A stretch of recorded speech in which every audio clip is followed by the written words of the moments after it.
translation, interpretation sets, please, because most of the evening will be in Ukrainian. Please take a seat, but take also the translation things with you if you don't understand Ukrainian and English. There will be one speech in English, the rest in Ukrainian, plus the presentation.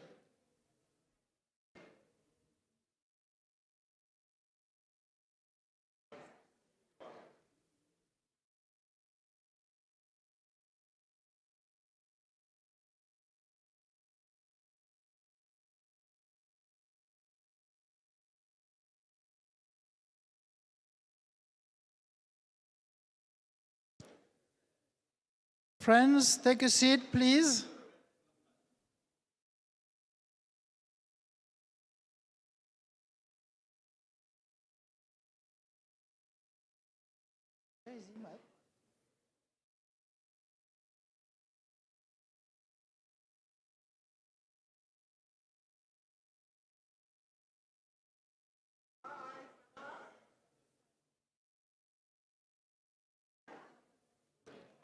So all those who do not understand Ukrainian and English will need earphones. No, that's a way to say?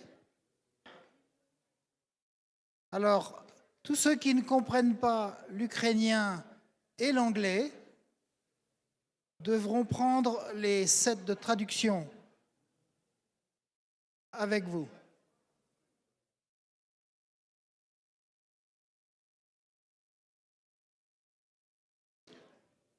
Arsène? Ask them to come. Encourage people to come in the room.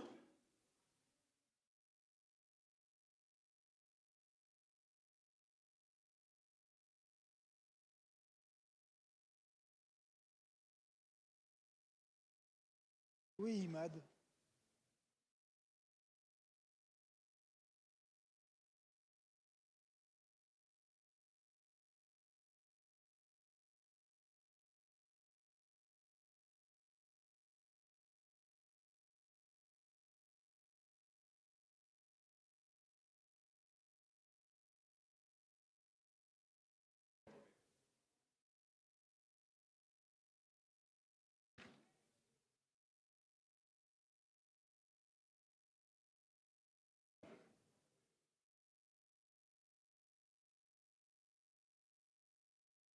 Yes. Good.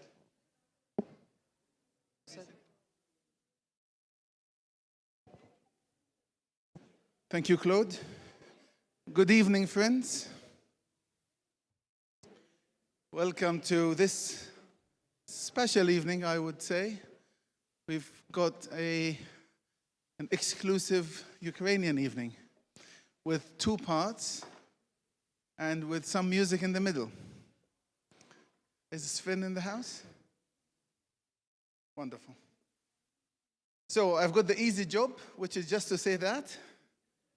The first part is on the Ukrainian Trust Building Program, and Talia will host it, after which we'll have the artistic contribution from Sven, and I'll ask him at the time to introduce it. And then the second half, it will be hosted by Ignacio. He may or may not be here yet. Oh, there you are, Ignacio. You're always here. Perfect. With another group of our Ukrainian friends. So that's all. So let's start, please. Talia. Use that one.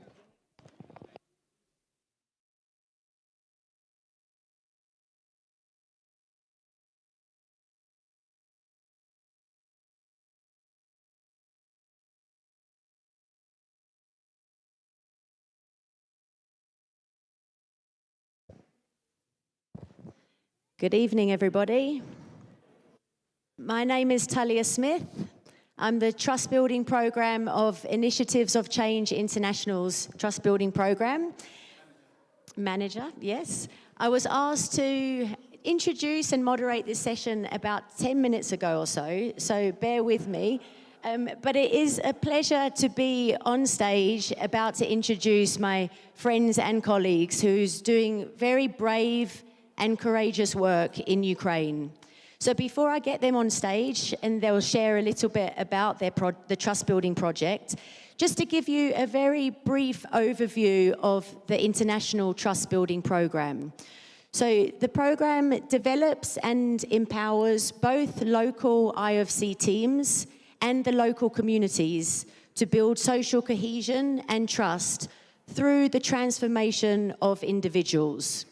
The programme was launched in 2019, so we're in our 4th year, and we're now operating in 12 countries through local IFC teams around the world. So it's a fast-paced, quite complex programme, doing great work through our local IFC teams. So each team focuses on a specific division of trust that's important to their community and their team. So the important point is it's locally owned, it's the local needs, and it's the local team giving the local solutions to this issue. So just like our team in Ukraine. Ukrainian Trust Building Project actually started in January last year. And in February, the war broke out. They went on pause for 9 months, and then they came back with a new strategy to meet the new situation in their country.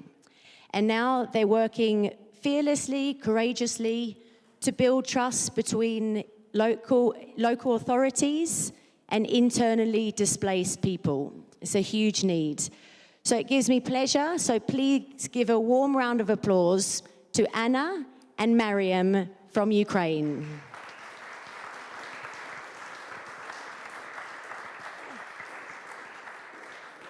Yes, yeah. Just check, yeah, sorry.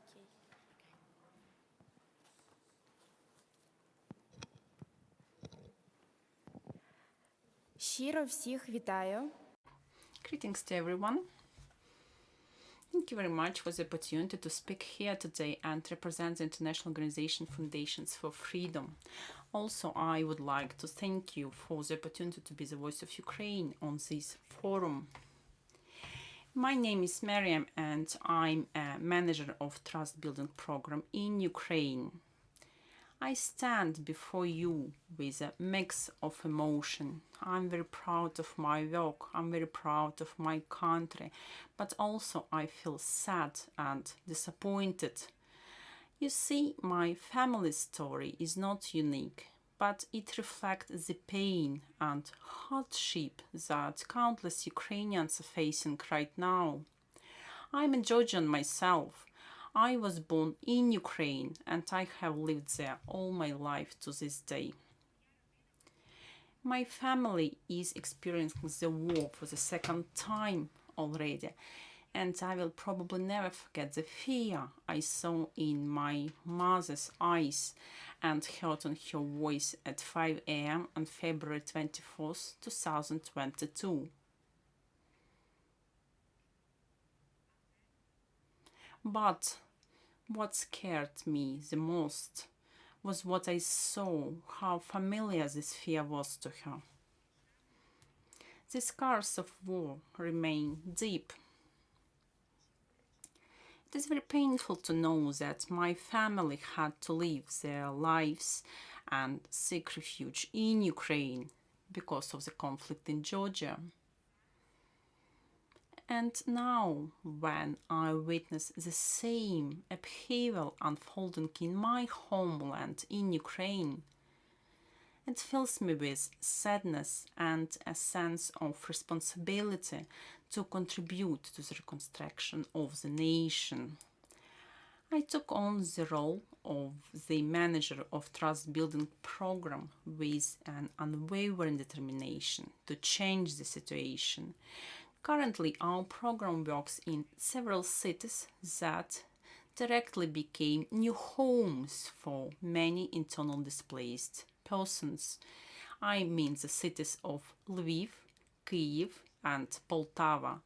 Our team consists of me, the project manager, Anna, the communication manager, the accountant, and our four facilitators who help us moderate the meetings with our participants and make a significant contribution to helping our participants open up to themselves and each other. This program is not only about post-war reconstruction, it is about healing the wounds that divide us right now. The program promotes mutual understanding and restoration of trust in our society. We strongly believe that every voice and every opinion have value, and thanks to inclusivity, thanks to collaboration, we can pave the way to a strong, free and united nation. But at the moment, we have difficulties that cause pain to the society of our country. For example, a language issue. Russian is mostly spoken in the eastern regions. That's why IDPs seeking asylum in the West face a language barrier that leads to misunderstanding in their host communities. Also, there were cases of IDPs from eastern Ukraine feeling isolated in their new communities. Other important aspect with which we work is the mistrust of internally displaced persons to local authorities. These individuals suffered hardships after the invasion and their subsequent relocation to unoccupied territories. This has led many of them to be skeptical of government institutions. The integration of IDPs in new cities presents a set of challenges that can potentially lead to the conflicts in the communities. These challenges arise from a variety of factors that we understand, we sympathize with. First of all, IDPs may not be fully aware of the rights and opportunities available to them in their new host communities. This lack of information can lead to feelings of frustration and alienation. Therefore, we are at Trust Building Program try to provide the necessary support. Second, some IDPs maintain the hope that their displacement is only temporary. They are waiting for the day when they can return to their homes. At the same time, some representatives of local communities see IDPs as competitors. The influx of IDPs to certain cities leads to overpopulation, burdening resources and services in these areas. Competition for limited resources creates tension between IDPs and local residents. To solve these problems, we, Trust Building Program of Ukraine, work together, find solutions, ensure fair access to resources and opportunities for everyone, regardless of their origin. As the facilitator of Trust Building Program Ukraine, Angela Starovoitova said, the new wave of immigrants has raised charity, volunteerism and the desire to become social citizens, and it makes me happy and smile. Today, it is very important to understand that internally displaced persons are not a burden to society.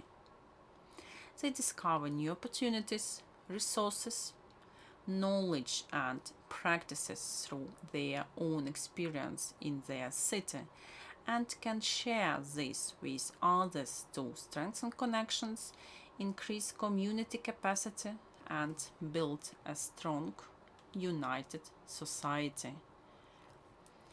To achieve this, we must focus on the community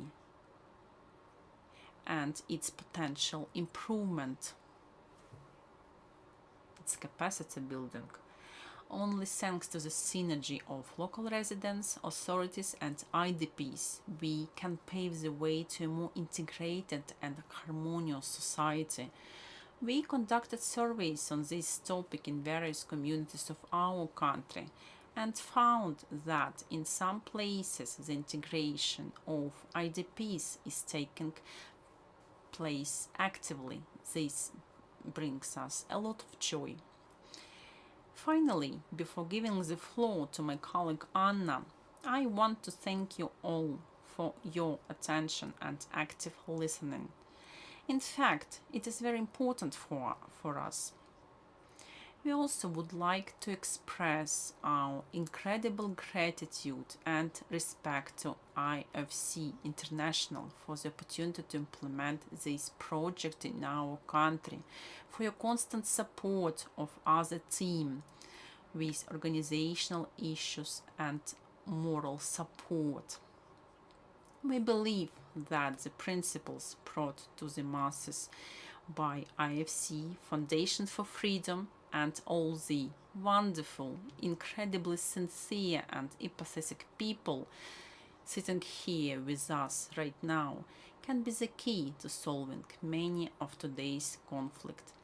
As we move forward, let's remember that behind every line of conflict there are stories of real people, each carrying their own burden of pain, hope and resilience.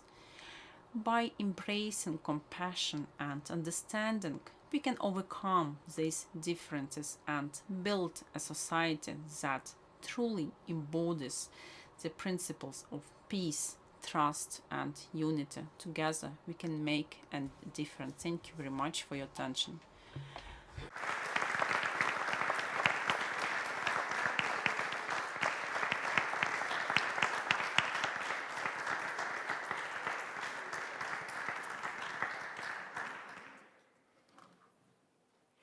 Okay, hello. I will try to do my best in English. So, good evening. I want to extend my gratitude for giving me the opportunity to address you, wonderful people who share the principles of peace and support. My name is Anna Ponomaryova, and today I stand before you as a communication manager to talk about the significant part of the trust building program in Ukraine, particularly the communication aspect. Before we delve further, I'd like to share a part of my personal journey with you. I'm a woman who has got the horror of war not once but twice.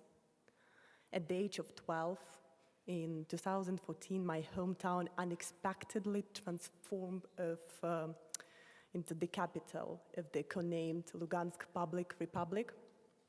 People Republic. That subjected my parents to untold suffering, but fortunately, we found our new life in Kyiv, in the capital of Ukraine.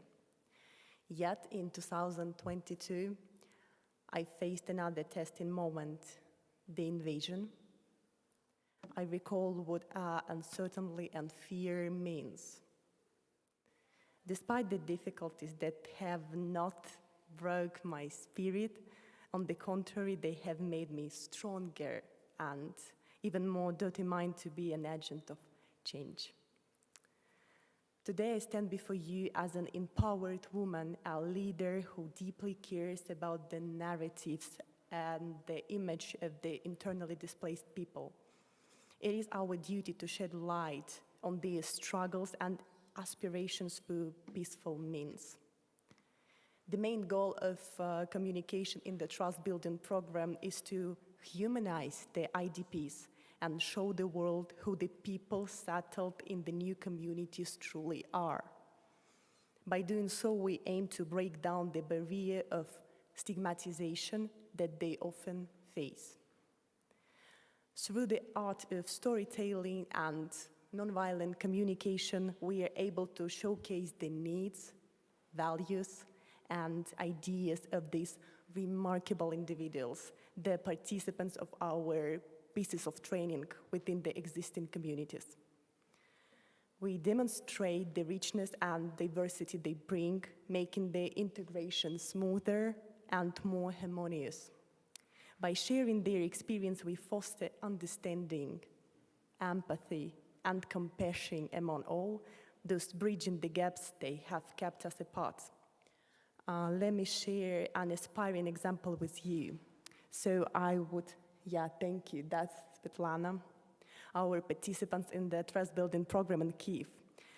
She was drawn by the training announcement and decided to join us. Her words reflect the impact of our efforts. And she said, so the quote, "It was such a good company. After the training, I started to understand myself and the people around me better." Actually, that's why she decided to do the ballet class, so you could see she's in the ballet skirt. She sent me the picture and invites me to her show.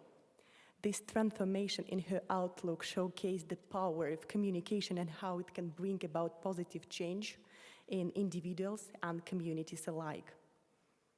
As a communication manager, I feel privileged to witness this transformation firsthand and to contribute to building a more united and peaceful Ukraine. It is through our collective effort that we can move beyond the shadows of the past and create a brightful future for all. In conclusion, I want to thank each one of you for your support and belief in the importance of peace and trust building. Together we can break the barrier of misunderstanding, fear, and prejudices. We can create a society where every voice is heard and valued. Let us embrace communication as a tool for peace and let it guide us toward a future where wounds of the past are healed and a new era of unity and harmony begins. Thank you once again for your time and attention. Together, let's make a difference and build a better tomorrow for Ukraine and the world at large. Thank you.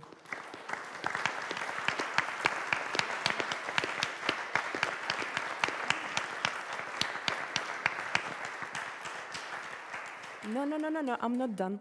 So, and the last slide, we ask you, if you want for sure, just scan the QR code to follow our Facebook page. We are the progressive team, so we've got the materials in English because, the communication manager could do this. So you can find a lot of storytelling stories about our participants. Plus, as a huge bonus, we've got the video, one from our Trust Building Days with the English subtitles. So we kindly asked the technical team to just show it. And you could see the atmosphere. We don't really got the oppression and suffer. Yeah, it will be in the small letters, but as in subtitles, but I feel like you can read it. Yeah, somewhere here. It should be with the music. Where is the sound?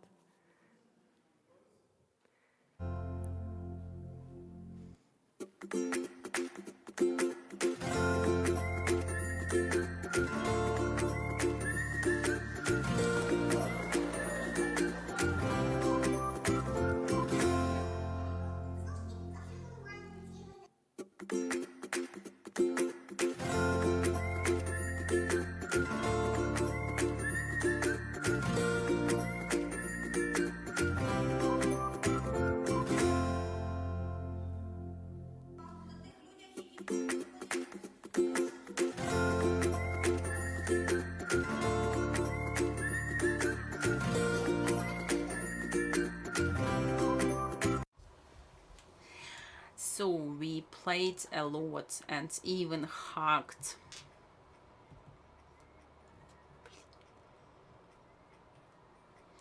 And there was a lot of assertive cooperation.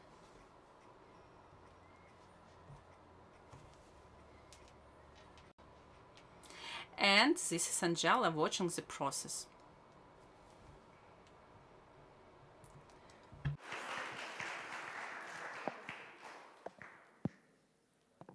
Thank you so much, and Mariam. If we can please, before we open it up to questions from the audience, if we can please take a moment in silence and just hold what we've heard in our hearts. Thank you.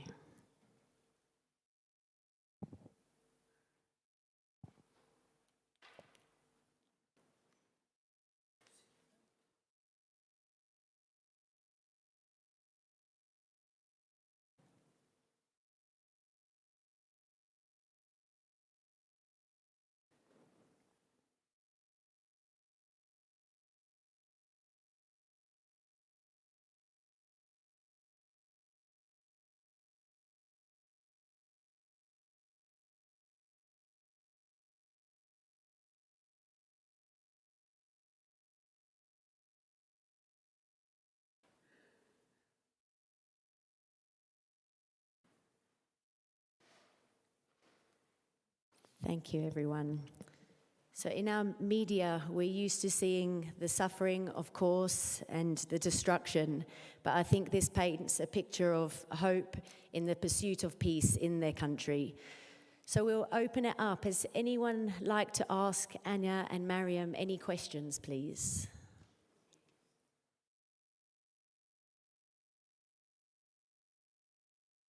Or any comments?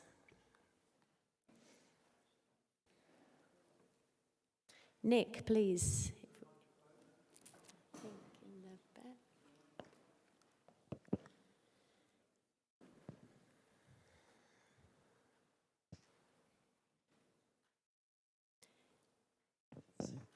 Thank you. My name is Nick Foster. I'd like to know what an average day in the life of the Trust Building Programme in Ukraine looks like. What are you doing on a day-to-day basis?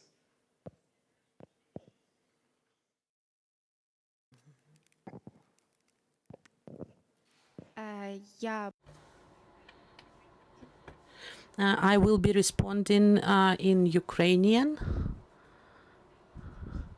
So, we have a team. We are a team. We are a team that is more doing logistical, administrative issues, dealing with that, or trying to get the audience for the participants for our trainings. And there is also the facilitators team, which is more about writing the detailed program. Like, we create the plan for our work, and according to that plan we are moving. It doesn't always coincide with reality, and I think you probably have faced that in your work. So generally we run our trainings according to the manual of done by Rob Corcoran of Trust Building Program, and this is how our work is looking like. We are managing this program, and facilitators run meetings with our participants, with internally displaced people from the citizens of 3 cities of Kiev, Poltava, and Lviv, and with representatives with local authorities. And it doesn't always work out to involve all the participants in our trainings, and now it is becoming quite a difficult issue in Ukraine, because people want first to manage, like to cover up their first necessary basic needs, like food, house, like housing, because not all of the Ukrainians who are now in Ukraine have it covered. So, and in any case, we are trying to continue doing our work. People do come to us. We're also trying to keep the communication going. Like now we are in this amazing place, and we are informing our participants about us being here, that we are now being educated and taught, so that we can make our program richer and maybe to find something interesting for us here, something that we can use back in our country. Something like that. I hope my answer has given you a picture of how our team in Ukraine works.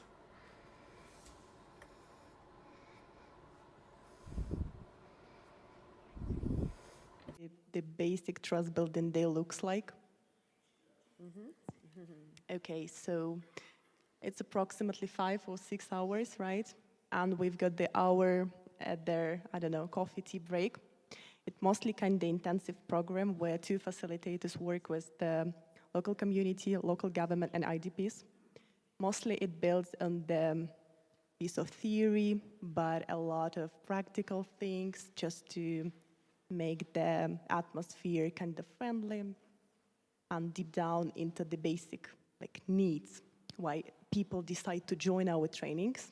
So how I mentioned previously, it's an intensive thing, and in the end, a lot of participants feel the, the new wave of some kind of mind flow. So they just start see the things which they previously been afraid to see. And I would say I've been in a couple of trainings in Ukraine, and I could, that's hard experience. But we're trying to deal, and facilitators always feel very good to help participants to cope with this. And actually, I'm as a communication manager too. I'm always trying to calm down. So we're kind of in touch with all participants, and that's going on every month, right? Yeah, that's all. And right now, our trust building days, it's just like 2 days of that kind of experience. So each day per 5-6 hours. Thank you, Anna and Mariam. A day in the life of trust builders in Ukraine. Yes, please.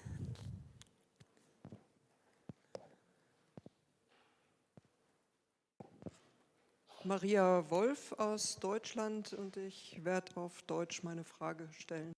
Maria Wolf from Germany, and I will ask my question in German. Vladimir Zelensky is here. Zelensky is he aware of the work you do? How are you represented?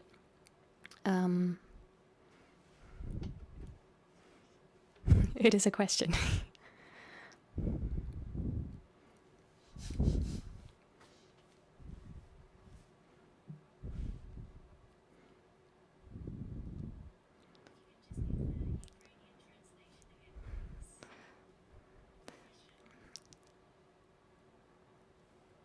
Please repeat your question because we haven't heard it.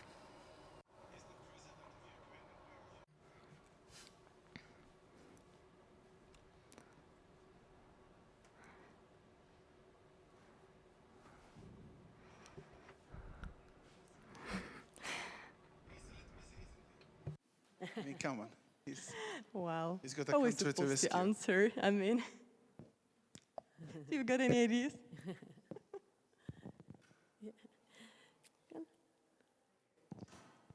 Напевно, на сьогоднішній день As of today, I think today Zelensky does not know about the work that we are doing in our country. However, everything is in our hands, and I think that it is possible so that he finds out about it, because we are building up different levels of communication while we are doing this project. For example, right now, we have found partner organizations as the Kyiv City Council, for example. It is the capital of Ukraine.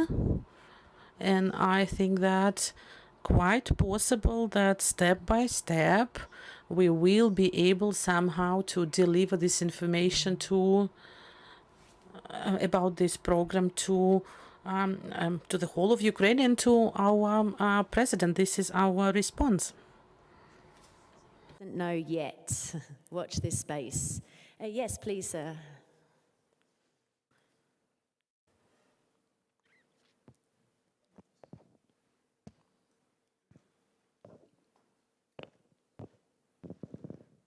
Thank you for your presentation. I'm Yukihisa Fujita from Japan. I did help religious organization in Japan at the international organization to invite religious leaders from Ukraine, Turkey, Greek Orthodox Church, and also Russia and other countries in September last year. And one church minister from Orthodox Church, eastern part of Ukraine, and the Catholic minister from western part of Japan, Ukraine, and the person in charge of religious affairs in Kyiv came. And at that time, we were told that something like 700 churches or religious institutions were destroyed by the bombing. But despite that, the religious activities in different churches were very active. And how intact the religious churches or institutions are now, and the people of Ukraine, you depend on the activities of religious institutions.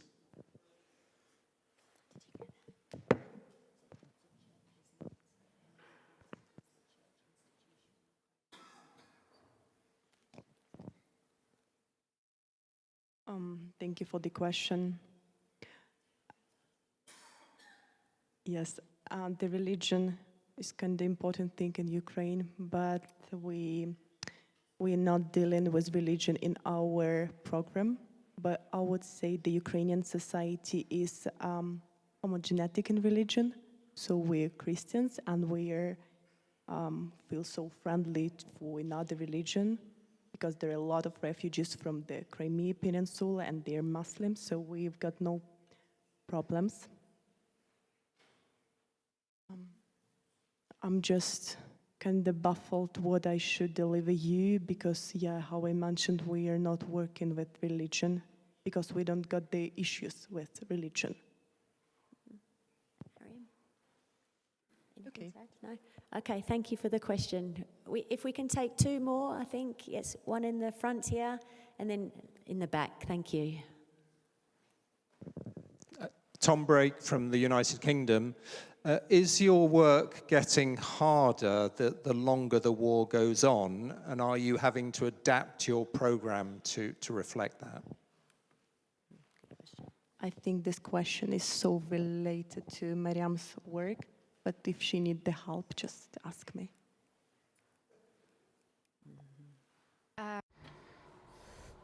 So the question is quite specific. We have started our project in September 2022. It was a year ago. Then, during our first meetings with the participants, we could see that there were certain matters, certain points that make our communication with them quite difficult. But that was not because that it was not the very beginning of the war, but it was maybe like the sort of the beginning of our work with the participants than it is now. And in principle, it's like both at that time and now, people are feeling like it's difficult for people, and we cannot practically evaluate it or measure it somehow whether now it is easier or more difficult to work with them, because there are different people and different issues in all cities of our country. There are people with their difficulties. We're working only with 3 cities now, and it is with this audience which is with us from the very beginning. It is much easier for us to work with them because they trust us, they trust each other in their groups. But I cannot say generally about the situation in Ukraine, whether it became easier or more difficult to work. I know that we are not the only organization in our country which is giving some sort of support to internally displaced people and to the whole of our society. So, yeah, it depends.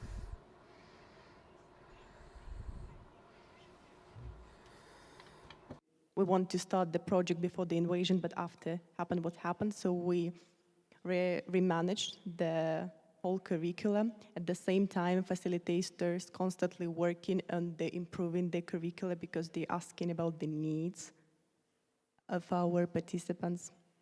Simultaneously, I should mention from the communication prism, it's always easier to work together people when everything is kind of calm. There is never calm moments in Ukraine right now, but mostly calm ones. I'm sorry, I would use the were bombing, but when it's happened, it's extremely hard to get the participants, even if they've got the inner desire to join. So it depends. It starts to be more complicated, definitely, but at the same time, we don't know how to work not in the invasion frames. Thank you. Thank you for the question. Our final question over there. Thank you. Yeah, my name is Rianne. I'm joining from the Netherlands. I'm really grateful to hear your first-hand experience of the great work you're doing. Obviously very important work, but no doubt also emotionally heavy work. So I'm wondering and hoping whether you're also ensuring enough self-care so that you keep it sustainable, like for yourself and for the program. Thank you. Any response to self-care? I mean, I've been in a therapy for the half of the year. So, well, in our team, we really try to care about each other, and we try to prevent the burnouts. We try to prevent the working with the really hard issues when we knew that something going on in the private life, like the person's private life. We always I think our facilitators always open to talk with us if we need the support. Plus, we really, I mean, I like to use the psychological support because that's really what I need, and the trauma is still here. So yeah, that's it. How are you coping with everything?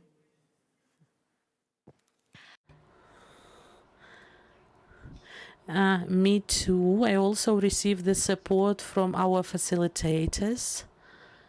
And like I have a principle of my own that irrespectively of it being my work, that we have some certain working relationships. First of all, we are human beings and we have our emotions, our feelings.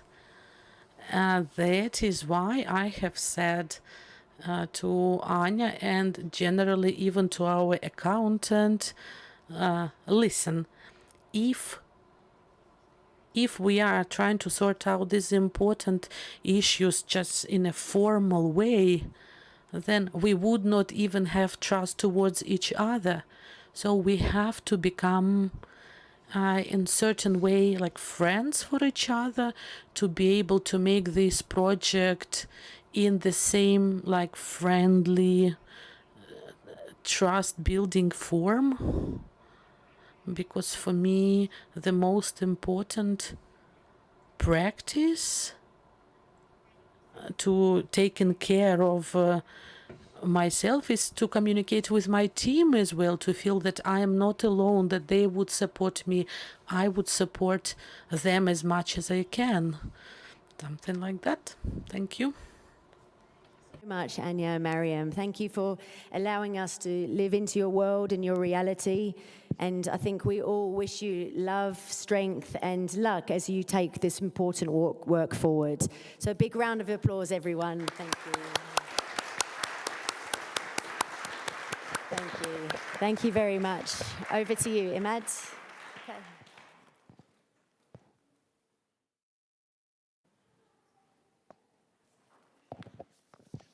Thank you very much, and by extension also to Foundations for Freedom for the dedication and the determination to keep peace and unity in your country while it's going through all turmoil that it's going through at the moment. So Sven, could you please introduce maybe yourself and your song? Yes, thank you, Mud. My name is Svein Nygaard from Norway. I stand before you as an example, humbly, of what I think is very important in Ukraine now, that we learn, very important now in Europe, is that we learn more about Ukraine. I'm wearing a Vyshyvanka I bought in Chernihiv. The song I'm going to play for you, Yapidu Yaleki Mori, I will go to the distant mountains, is a song I learned while traveling around Ukraine before the war with a member of Ukrainian Parliament, Lisa Yasko, who's here. And take this as an encouragement into learning more about Ukraine, because this is part of the ongoing situation that we need to deal with. So this is my gift.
Thank you, Sven.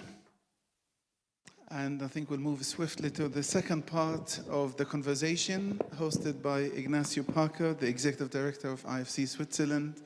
And may I invite our Ukrainian friends to also on stage.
Всім доброго вечора. Good evening, everyone.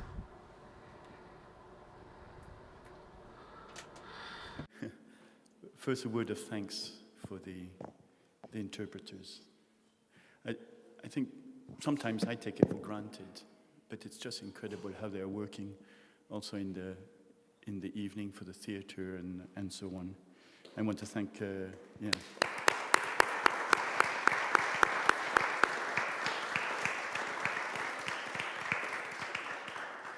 And certainly I join Imad in thanking Mariam, Anna, and Sven. And I'm the new guy in town, but I'm starting to understand how some of the things work here at Initiatives of Change, you know. Talia got 10 minutes. I got slightly more. I was told there would be 5 people. There are 3. You got half a day. And I'm very happy that I'm the only man on the stage. This probably catches up a little bit with what we've seen during the day, and really to be cautious around gender balance. Certainly, I have a little introduction. I hope it's all right with you. I'm certainly not to talk on behalf of Ukrainians, but I'm going to talk as a humanitarian, because my job before coming here was as a humanitarian. And I would like to start by something which was quite extraordinary that happened a year ago, where humanity was above politics. And that's around the Black Sea Grain Initiative, which was signed a year ago, which has allowed in the last 12 months 33 million cubic tons of fertilizers and food to leave the Ukrainian ports to 35 countries, 1,000 outgoing ships. And last week, Russia suspended its participation in the Black Sea Grain Initiative. That's an arrangement that helped feed the world's most vulnerable, particularly people in the Middle East and in Africa. As you know, Ukraine produces a lot of wheat and fertilizers. The deal brokered by the United Nations and Turkey last July aimed to alleviate a global food crisis by allowing the Ukrainian grain blocked by the war to be exported safely. So just on Thursday, for instance, on the grain market, the wheat increased by 9% and the corn 8%. While many of us have been here in Co, the price of these lifelines for people have increased by about 23%. So that means that in Egypt, in Lebanon, price of bread, for instance, would probably very rapidly increase by another 25%. This is to say how the situation in Ukraine affects all of us, and it affects democracy in many countries, because if you increase poverty in countries that have very unstable democracies, it just worsens the situation. So I really wanted to start with that global perspective that we should all have. We are all affected by this situation, certainly not in the same personal way as our Ukrainian friends, but it is hugely concerning. Just want to start that I feel sad and very disappointed. Not that I've been ever in the forefront of any of these negotiations, but following them closely. And sadness and disappointment is not much when you compare how millions in need of humanitarian aid, for them it's not about sadness or disappointment. It's a matter of threat to their future. It's about the difference between life and death as well. So just wanted to bring this global perspective also to say that in many ways we are all connected and connected with what is happening in Ukraine. And having said that, I would like to hand over to our friends from Ukraine, and I think you will be starting from the Association of Mothers and Wives of Ukraine Defenders. I just want to turn to know how much time do we have. I'm Swiss. 34 minutes. Okay. And that's French. Please. Всім доброго вечора. Good evening, everyone. You know, after I listened to all previous presentations, I would like to give you another perspective. Democracy and war perspective. And tell you about how we are wives, mothers and wives of the deceased fighters, protecting democracy as the highest value of our country. Also, I would like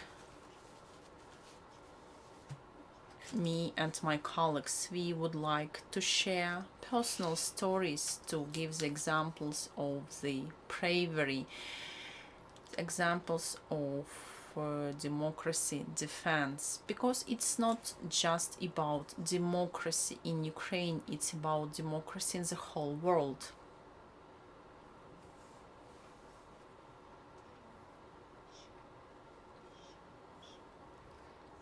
Regarding our organization,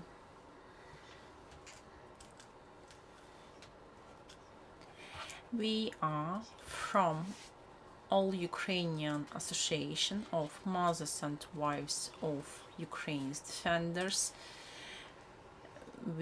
There are 2,500 women members. We have 15 affiliated offices in Ukraine. We have the status of all Ukrainian organization, and all women members of our association are the ones whose husbands decided to defend democratic values and freedom in Ukraine. Unfortunately, some of them will never come back from the front line. Others returned. The other defenders are still at the front line. Regarding the mission of our organization, we are aiming to protect each other, to help each other, and to make Ukraine strong and democratic state. And we are waiting on that even now.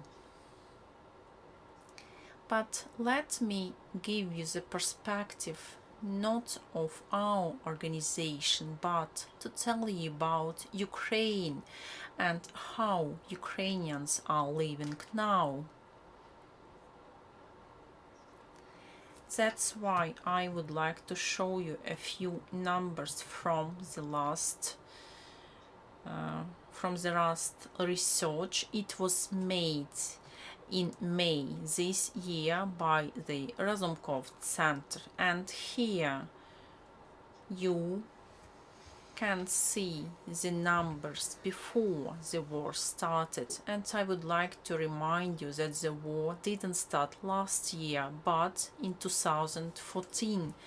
That time Ukrainians had a choice to choose freedom and democracy or or authoritarianism and dictatorship. And that time we understood how valuable it is and how much we are striving to Europe to democracy, to have free and sovereign country.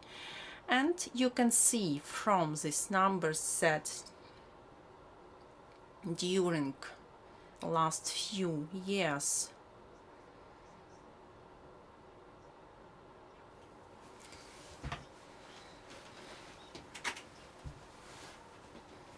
just in 1 year we have more supporters of the democratic regime. 73% of those who during large-scale invasion support democracy and democratic values in Ukraine. Also, in comparison to 2021, the share of those who consider themselves a free person has increased from 62 to 84%. What does it mean? It means that our nation chose the way to defend our freedom, and we actually started feeling themselves more free. In comparison with previous years, a lot of citizens says that democratic governance has grown.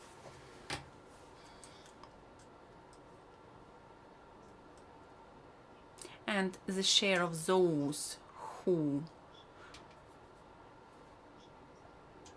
believe political system hinders their possibility to influence the governance has decreased from 34% in 2020 to 28% in 2023. That's a slight decrease, but you need to understand that Ukraine is living under martial law, and all that happened during war times. In simple terms, when in 2014 we all understood that there are threats to our freedom from our neighbor, our men stood up for it and went to defend our freedom. But it wasn't enough. That time our country was not supported by the whole world like it's happening today. And that's why in a few years the Russians were back, but now it is a large-scale invasion. So our country united, and now all of us are working for our victory. That is the brightest example of defense of democratic values that we are trying to bring you today. How valuable it is for us Ukrainians, and how valuable is for us the support of your countries. And now I would like to give the floor to Mrs. Olena Maximenko, who is advisor to Zhytomyr City Council. Also, she is the head of Zhytomyr branch of our association for 7 years already, and she will tell you her personal story. Good evening.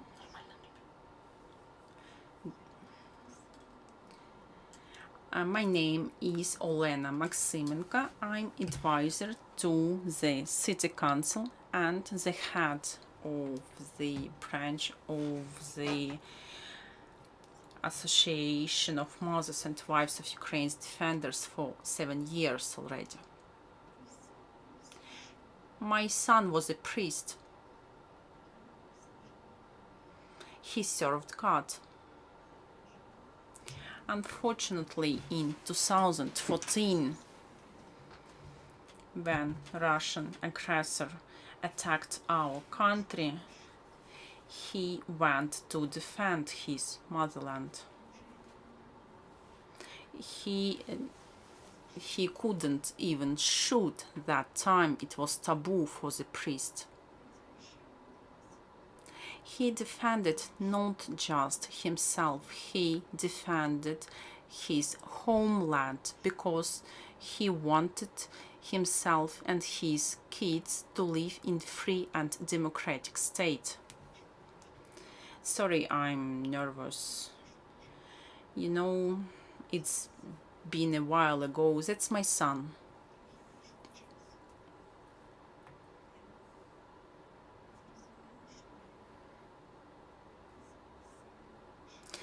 You know, in some time after that, I understood that I'm an Ukrainian strong woman who united the same women as I am, wives and mothers. We got together to get united because we have joint grief, we have joint pain, and it's going to stay with us till the end of our lives.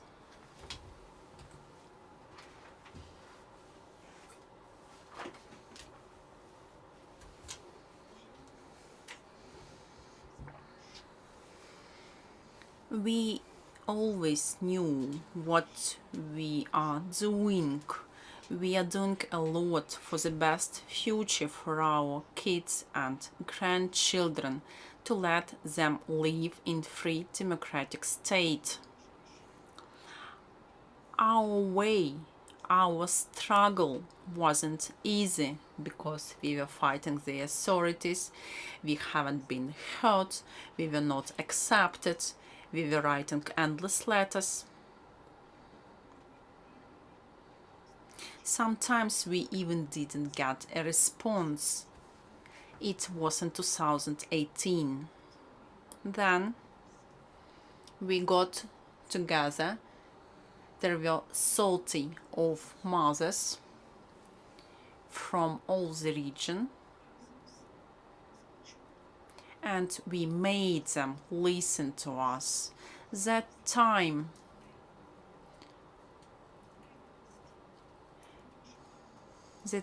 he came to us, I mean the governor of the Zhytomyr region. We told him about our pain.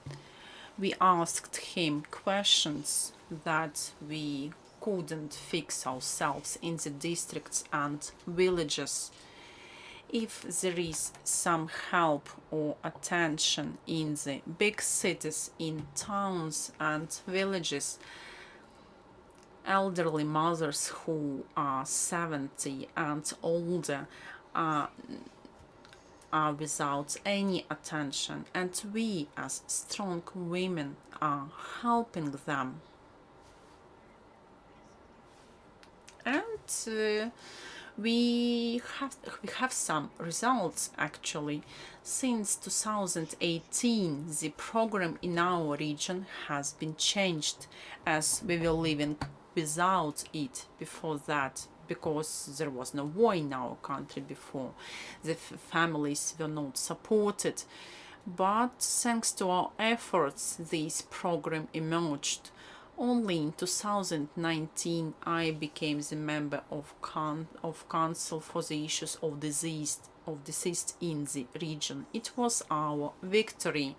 Starting from 2021, I became an advisor. We got the new head of the regional council who is sharing this pain with us. He supports us a lot.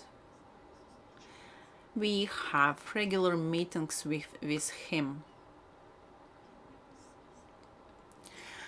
He told me once that he lost his parents in the childhood. That's why he could understand our pain.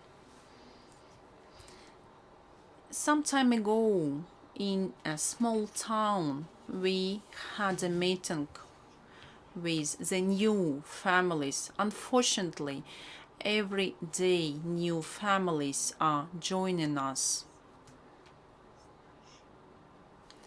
The eldest mom was 79 years old. There were moms of the deceased soldiers. They came to us because they do not have anyone in their villages to share their pain with, to whom they can bring their problems. I was walking in their shoes in 2016. I understand how difficult it is for them because they are not always being heard. Let me tell you another story about young guy. He was 20 years old. He went to defend the homeland from the first days of large-scale invasion on the 24th of February 2023. He was in the city of Mariupol. They were defending the city. There was a lot of fighting there. And on the 8th of May 2023, Russians sent a 500-kilo bomb to Mariupol, and 85 Ukrainian soldiers, our heroes, men and women, died that day. Can you imagine how many babies were not born? The country is losing their best children. Their children won't be born. You know, it's very hard for a mother to know about the death of her son. But this particular mother, she doesn't even have a grave because she couldn't bury him. We don't know will she ever be able to bury her child. Will she ever be able to come to the graveyard, to his grave? And we have a lot of stories like that. We have a lot of stories about children who disappeared and no one knows what happened to them. And the parents cannot even bury them.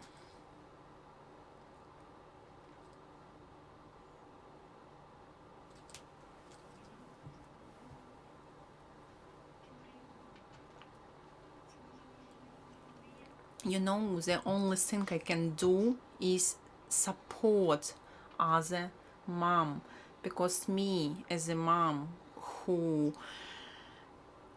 walked through it could give this kind of support. A lot of moms and wives become isolated. They don't want to talk to anyone. They don't want to see anyone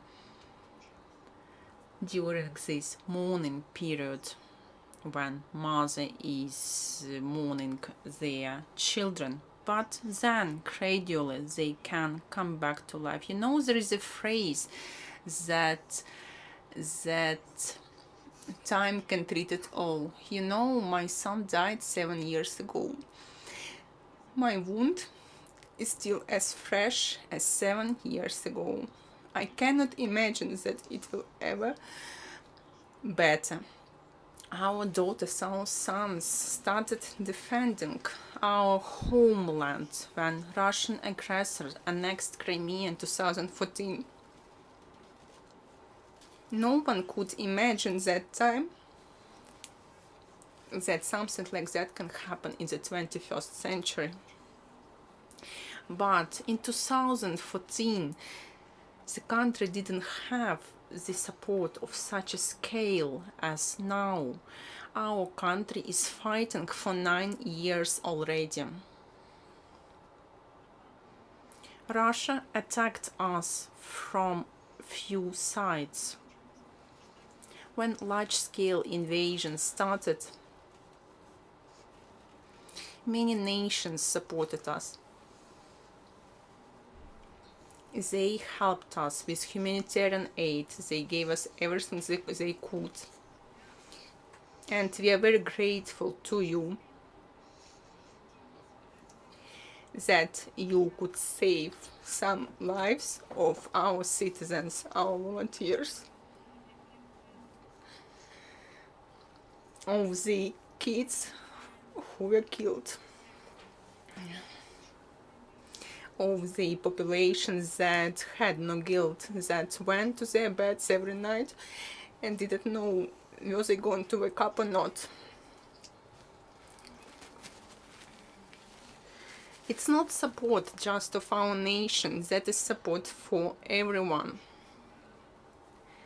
It helps us not to let this enemy to attack other countries. There is Poland next to us. There are many countries on the border with Belarus. You know also that Belarus supports the aggressor country. I live next to the border with Belarus. Maybe you've heard this name, the city of Irpin, Gostomel,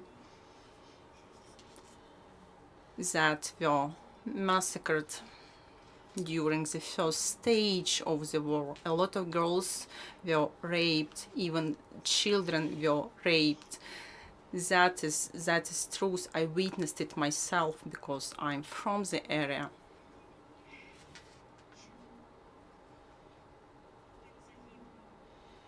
On behalf of the wives, of the families of the deceased, I would like to express my gratitude to you for all your help to Ukraine.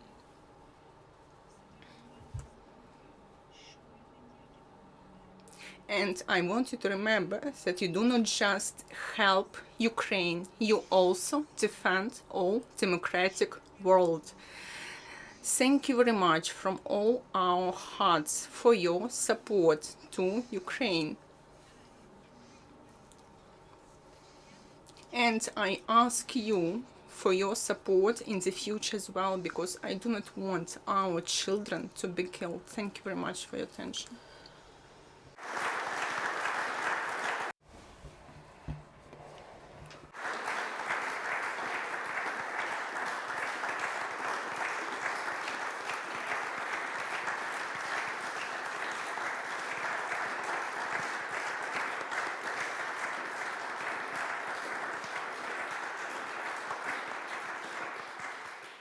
Я хочу передати слово наступній.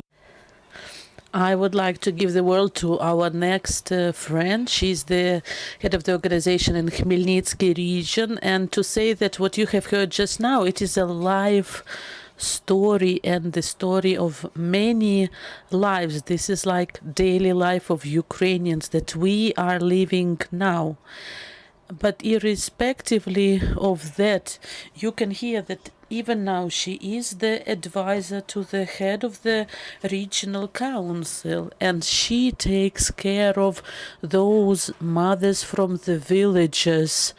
She brings council members into those villages to be able to build these bridges of communication, to hear one another, so that in the future we have opportunity for a more transparent, to build more trust in the communication inside our country, and that is all happening right now.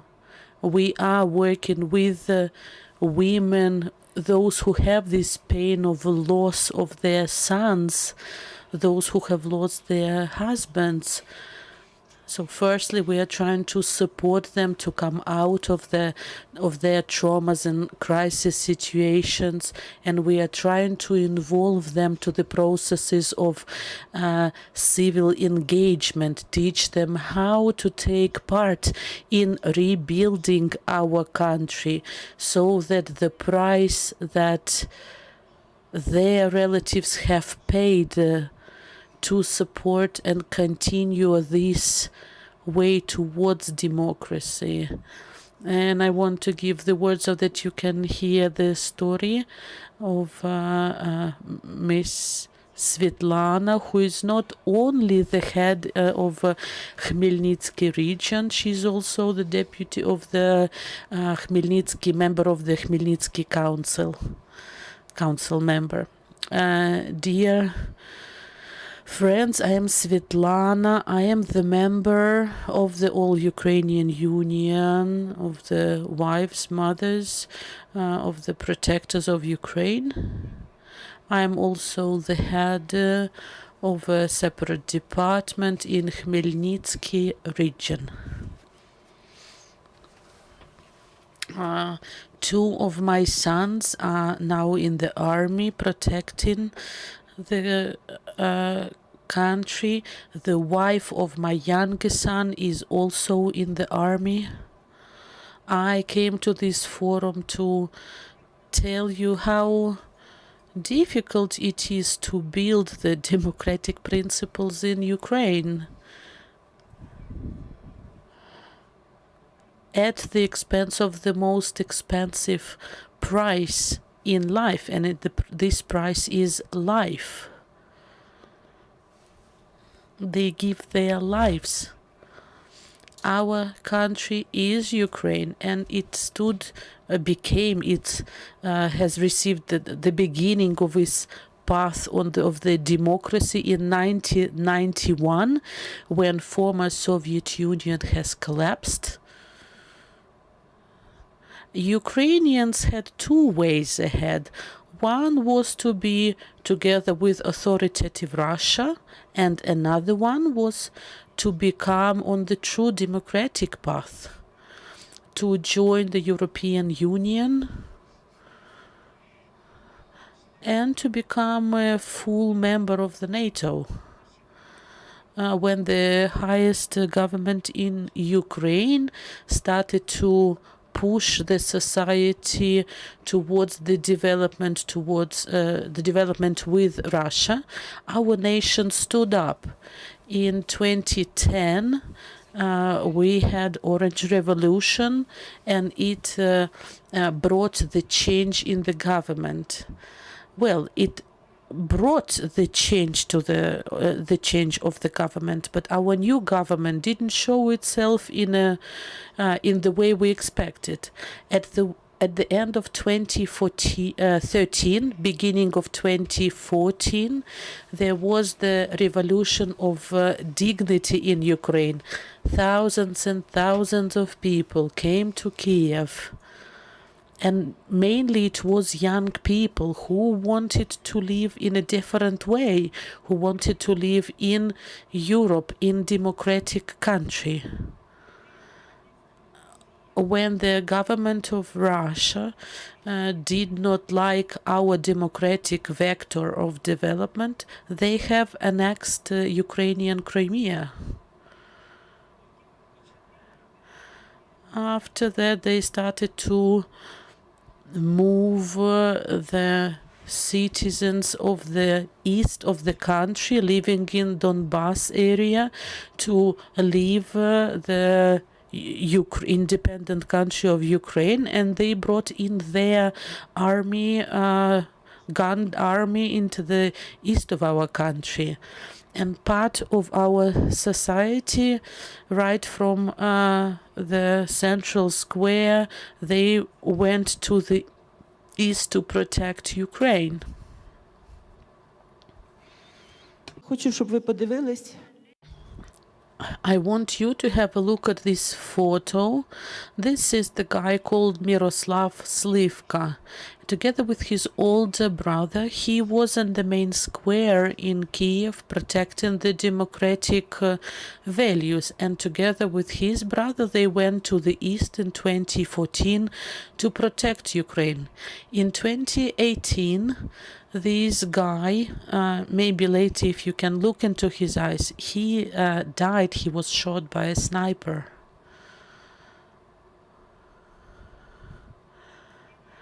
And this young man who was not married, who does not have his own children, but he really wanted to live his life in a free democratic country. This is another photo of Bobrov Alexander. He was also the part of Maidan, the revolution of dignity, and he was also protecting the democracy and the values.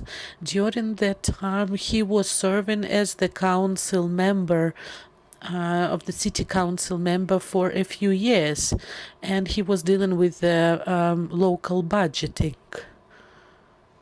He was fighting, I would say, for the rightness of how the money of the budget, city budget, can be spent. In one of the communities in Khmelnytsky region. He grew up in the family of those who have established a non-governmental organization in Ukraine, and from the beginning he chose patriotic way of development for himself, and it has become his life credo. From the very beginning, Alexander, from the beginning of the full-scale invasion, went to protect Ukraine. On the 25th of February 2022, he became a part of the territorial defense army of our community, and after was trained abroad, he became a member of the military brigade.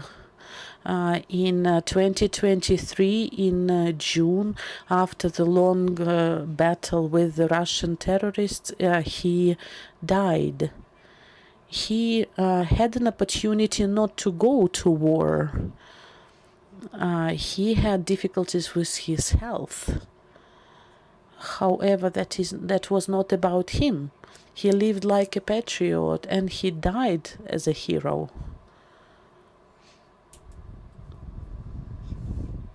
Dear friends,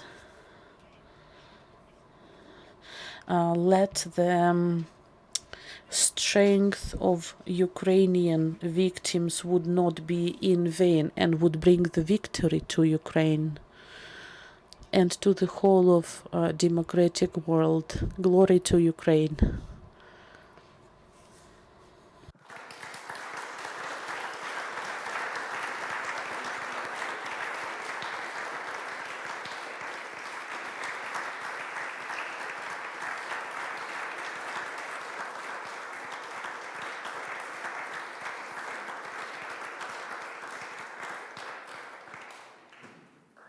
На закінчення To finish off of our speeches, I would like to talk a little bit about the future. The war in Ukraine has truly stopped quite a few very important reforms in the way of the regulations, the rule of rights. Our economics has been ruined, and these are just a few consequences. However, we all are working towards the victory, and we all know that after the victory we will have a chance to continue building the Ukraine. We will have a chance for better future, and where the people will be taking more active part in building the country, where the people would not be indifferent to the processes, knowing the price that we have paid for that democracy. I'm very grateful to the organizers of this forum for opportunities to speak up. Thank you, Claude. Thank you, Initiatives of Change, and I thank you to Nick Foster. Thank you to Elian, because I know that you were supporting our Ukrainians here during the previous year. I know that you as an organization continue to help Ukraine. We are really, truly grateful. Thank you to all of you being members of the countries that do support us. we are ready to protect our democracy, and we are not tired of it, and please don't get tired of supporting us as well.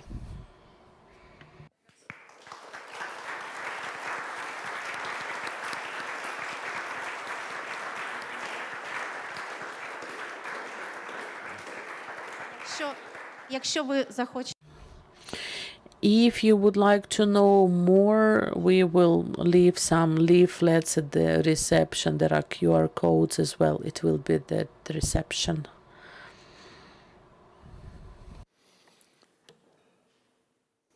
I would invite you to hold what we have heard in our hearts and take a moment of silence, also thinking about the sons, the daughters-in-law,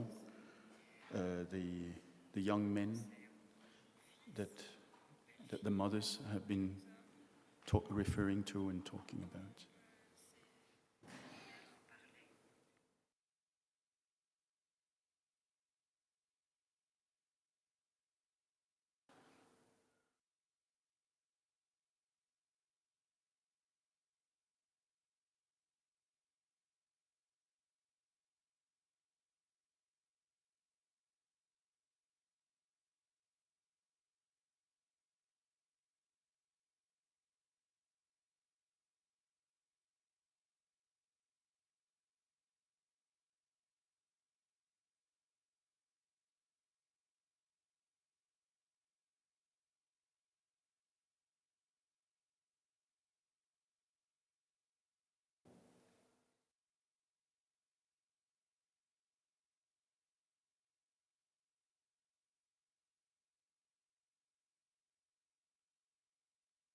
Well, thank you. Was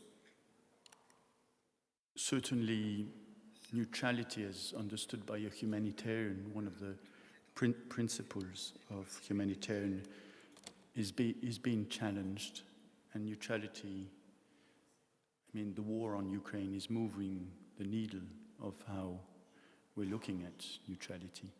It's a topic, of course, which is discussed a lot in Switzerland, but also in the humanitarian community. I would like to take, Claude, your invitation for us to go beyond 9:30 and invite for a few questions. Yeah, I see, Lisa, you have your hand up.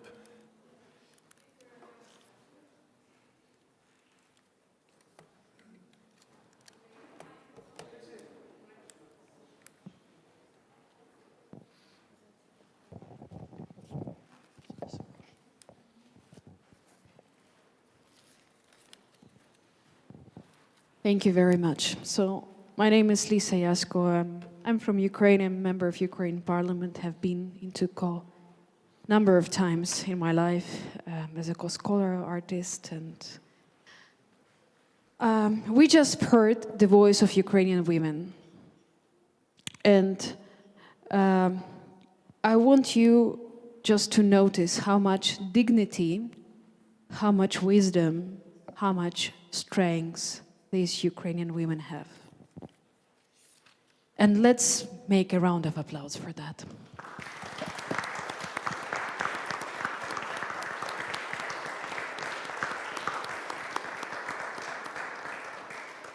You know, I'm a politician in Ukraine. But if I really want to have the strength from people, it's very, very easy. I just hear stories, as we just heard, the stories of every Ukrainian fighting for freedom. And this is so unbelievable, amazing how much you can hear of that stories, how much people sacrifice, how people believe in this idea of freedom. And recently, I've heard very interesting survey results of Ukrainian soldiers. They were asked, who are you, how you identify yourself? And it's so interesting that this survey was conducted in different countries, but only Ukrainian soldiers answered that they are warriors of freedom. They are not servants of the army. They are not servants of something else, but they're warriors of freedom, and I think it's very special. I want to ask you to think, because our speakers were asking for support of Ukraine, and I also ask for support of Ukraine, but I also ask for support of every country that you are coming from, for support of your freedom and that values. Because what we feel in Ukraine, we feel that we carry so much on our shoulders, we lose lives, we lose so much for the world to wake up. And for me, it's very important that we think about the future of Europe. What do we want to see? What is the purpose? Where is that peace? How we are going to protect ourselves? What the organizations will be in place? And it's very important that we not only help Ukraine, but we also help ourselves inside that European and not only European countries, because the freedom of tomorrow depends on what we do in our countries today too. And we, as Ukrainian women, Ukrainian children, Ukrainian soldiers, we just are the far front of that fight. But we not only dream, we hope with so much hope you cannot even imagine that our fight will be continued in different forms also in other countries, because we want to live in a free world. And it doesn't matter where it is, in Latin America, Africa, or I don't know, Asia. We need to have free world, and for that we need this kind of communication, and we need outputs and inputs and contributions to that freedom of tomorrow that will be effective contributions. So I want to ask to think about that contributions you can make to your countries as well. Thank you.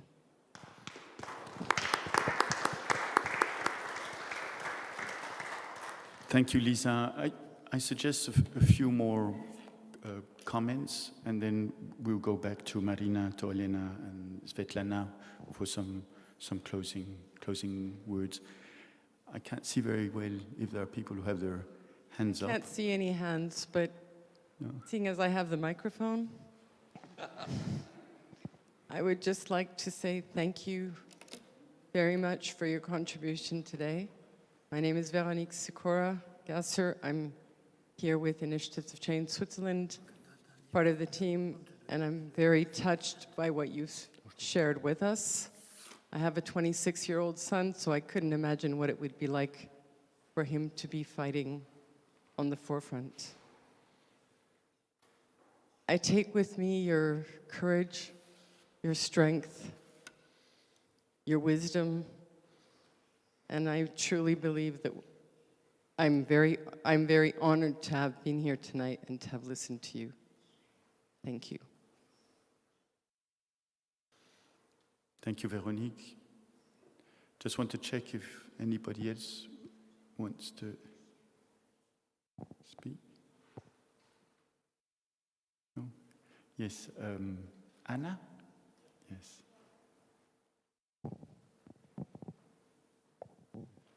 Yeah, thank you. Thank you for your words, for your emotions, for your experience.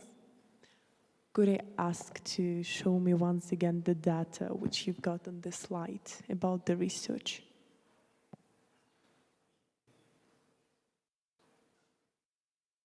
Yes. Okay, okay. Thank you. I hope you will be okay to answer the question. If no, it's fully normally. But for sure, the research is reliable and unbiased. But I'm interested in the representative groups, how many people answered the question about the democracy and who've been these people. And it would be interesting if you for sure knew the answer, if they been incognito or they've been, they have to like put the names.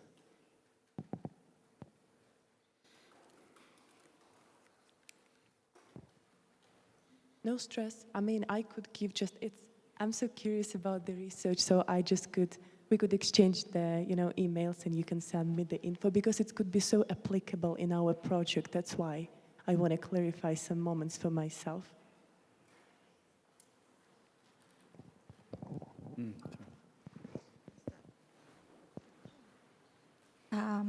Я поділюся. I'll share the link of this research with you. They are our partners. We rely on them. They have all Ukrainian research all the time. They also made research for us. So I can give you more detailed information, but I can send it to your email later. If someone is interested in this information as well, in our leaflets you can find our email and you can send your request to this email. Well, it seems weird that there is a war in the country, but why democracy level, why trust levels are increasing, why citizens have a feeling that they can impact more to the processes in Ukraine, because when a large-scale invasion started, citizens themselves went to protect the motherland. They didn't wait for some instructions. There were Ukrainians who stopped tanks with their bodies in the first days, and only in 2-3 days they could see that authorities are with them. And this idea of victory unites us. That's why these indicators are increasing. But yeah, during the war they seem to be weird.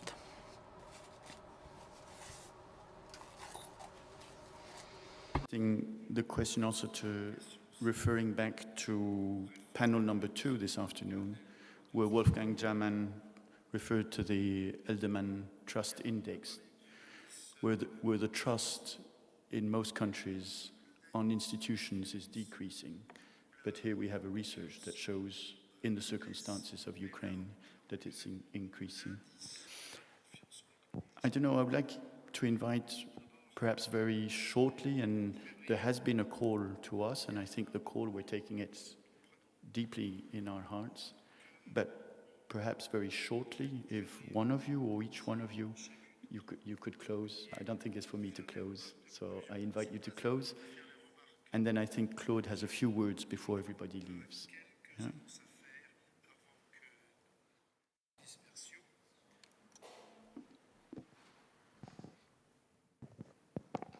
Насправді ми так сильно Well, we just tried to tell you everything at the very beginning, so I don't know what to tell you now. We've been asked what is our aim, what we would like to achieve.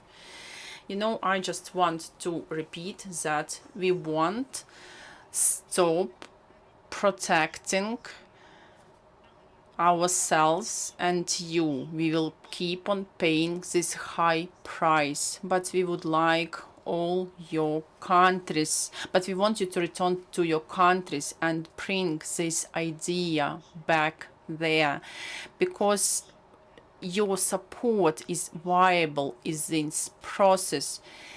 The more means we'll have to protect ourselves, the more lives of our sons and husbands will be saved. We just want you to understand it.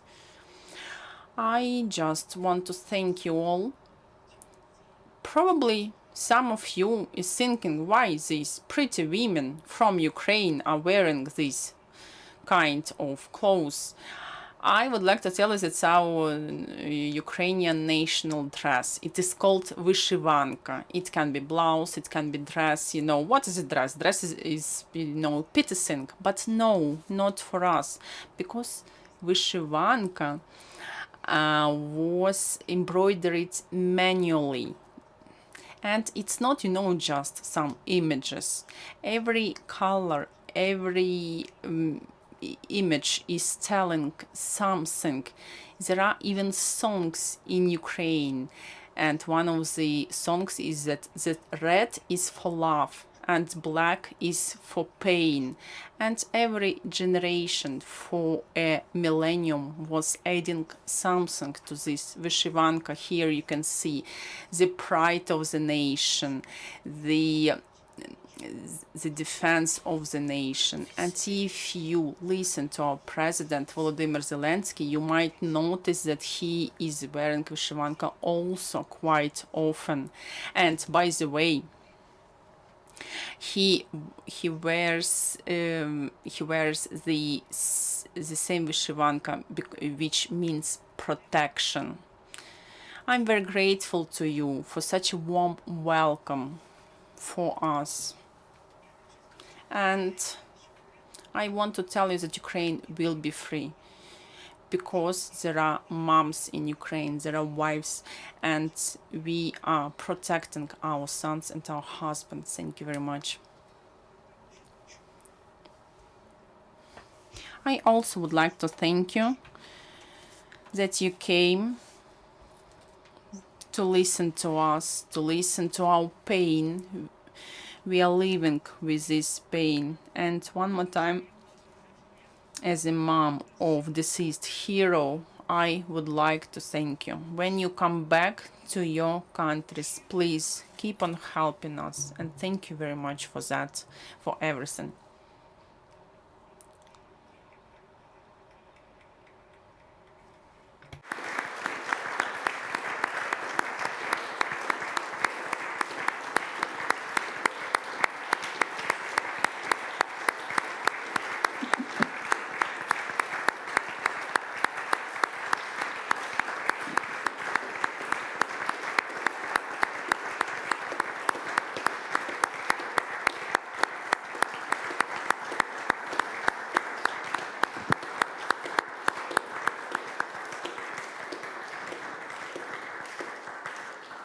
Marina, Olena, Svetlana, Vishilanka, Red for love. Thank you for your humanity, humanity that goes beyond politics. Thank you.